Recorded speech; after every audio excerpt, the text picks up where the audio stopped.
Hey guys, it is April from Getting Hooga With It. Today I wanted to talk to you about what I'm going to be reading for Thrillerathon. If you don't know about Thrillerathon, this is a readathon that was created by Harriet Rosie. I am going to link her channel in the description box below because I love her channel. She is such a gem. She reads such a wide variety of stuff, but she created Thrillerathon so that we can all sit and read thrillers together for a whole week. It is taking place from February 17th to February 24th. It's a whole week where we're going to read thrillers, which is one of my favorite things to do. So I am going to share with you what I am going to read for Thrillerathon over the week, what I'm thinking of reading. You know me, this is a very loose TBR, but these are the thrillers that are really calling my name right now. So before we get into that, if you like this video, please click like because it supports my channel. And if you haven't subscribed to my channel, please do. I would love to spend more time with you. Okay, let's get into it.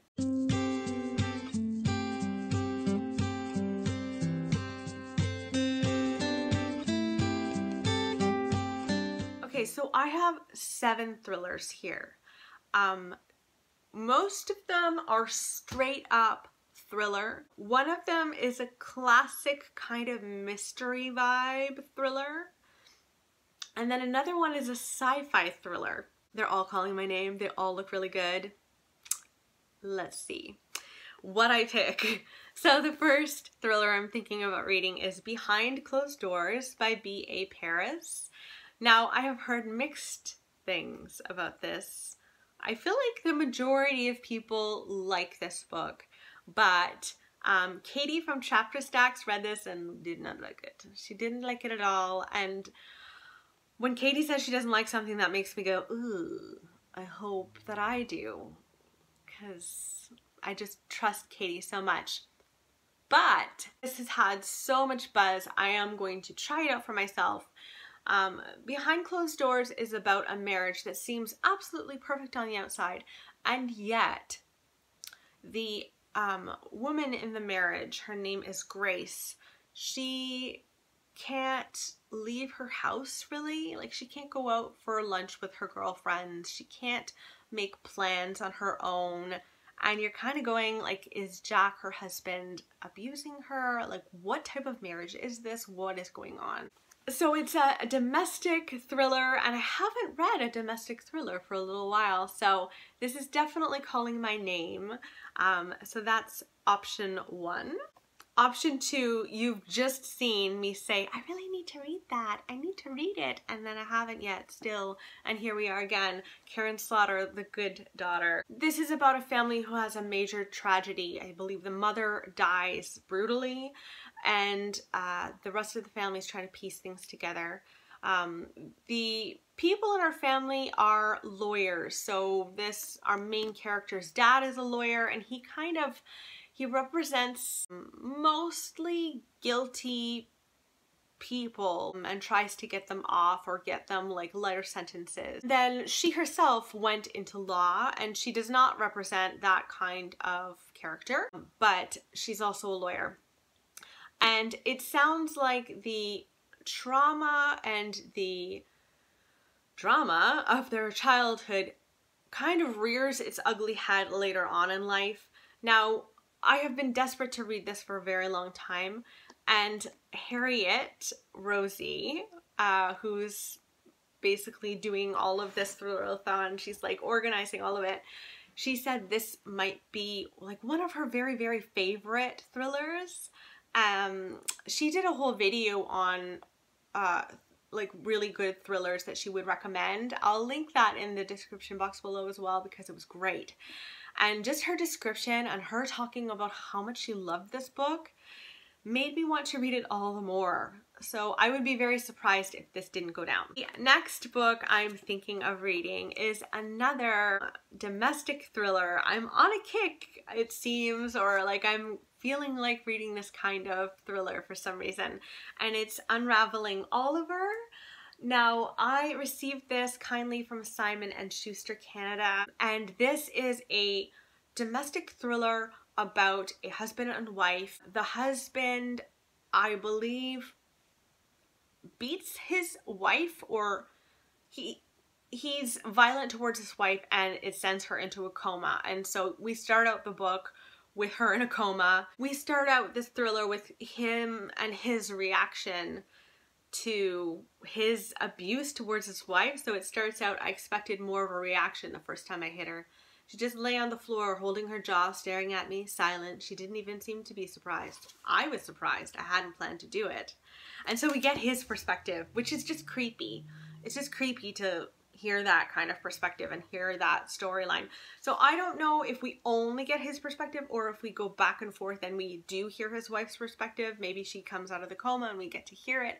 But it sounds really great. I've been wanting to read this. So yes, another domestic thriller on the potential list.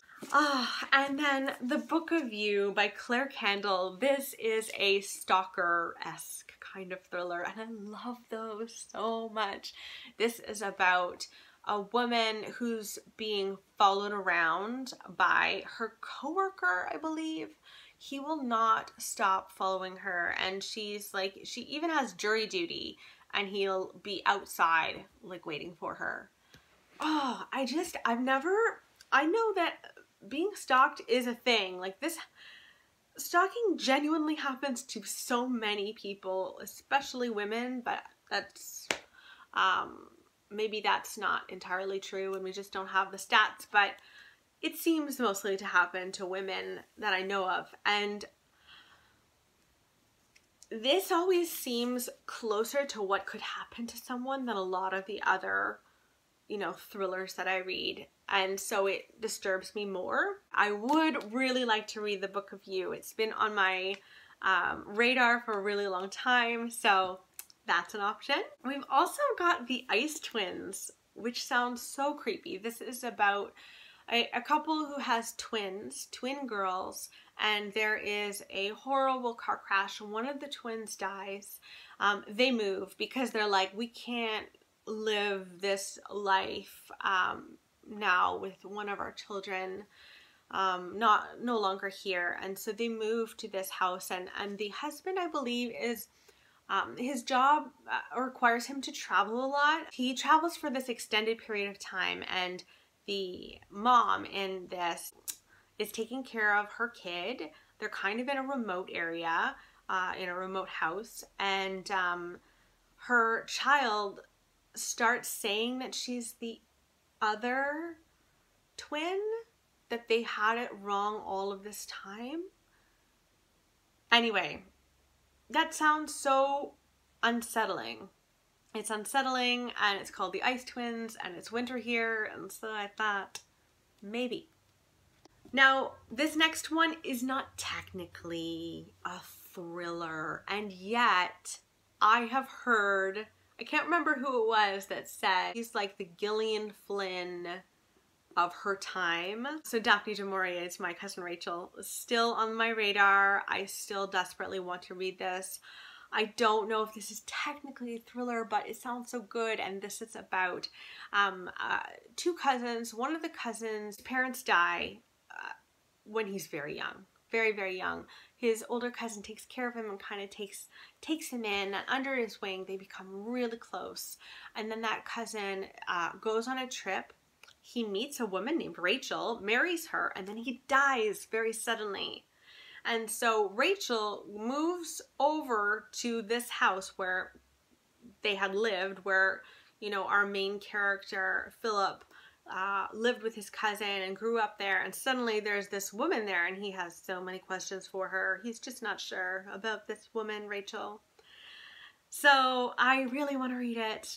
I don't know if it's technically a thriller, but it might happen anyway. And then the last one is 6 Weeks by Mur Laferretti.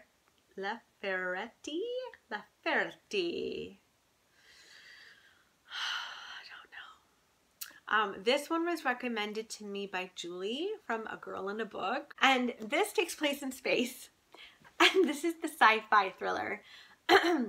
So it says on the back, a lone ship, a murdered crew, and a clone who must find her own killer before they strike again. So essentially, people are of a time where they are cloned. So you'll be on a spaceship and you never die because your soul, yourself, is put into a new body. So it says usually when people awaken as a new clone, their first memory is how they died. But this time, suddenly something goes wrong and they don't know how they died and they're missing their memories. They're just not completely there. And so we dive into what happened. And it sounds like someone is trying to kill them. So these are the thrillers I'm thinking about reading. Are you going to join Thrillerathon? I really, really hope that you do because it sounds like so much fun and I'm really in the mood for thrillers. So it's kind of like the perfect time. Anyway, if you are going to join, let me know in the comments below what you are going to read. And yes, I will see you next time. Bye, guys.